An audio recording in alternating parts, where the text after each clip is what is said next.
Hi guys, may mga nagtatanong kung paano ko daw ginawa, paano ko inedit ang video na to.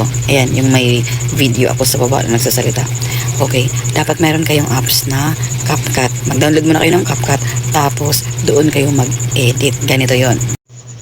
Ayan, punta kayo sa CapCut, press CapCut, new project, then pumili kayo ng video na gusto nyo, add.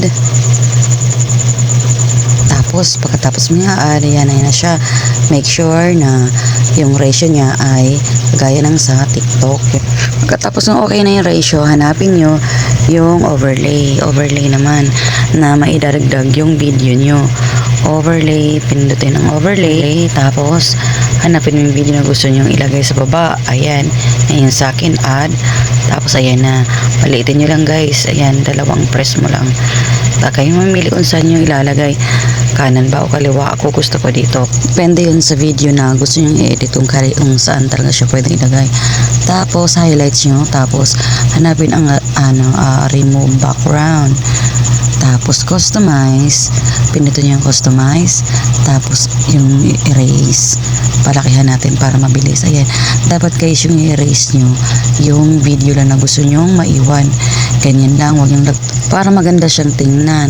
Pagkatapos siyang burahin, ayan lahat, mamili naman kayo ng stroke para may line siya, ganyan. Sa gilid lang, press ng stroke, mamili kayo dyan. Sa akin kasi yan ang pinili ko, tapos adjust nyo na lang guys para medyo manipis yung line. Then okay mo lang yan siya. Yan, ayan na siya. Wait nyo na lang siyang 100%, mabubura yung background niya.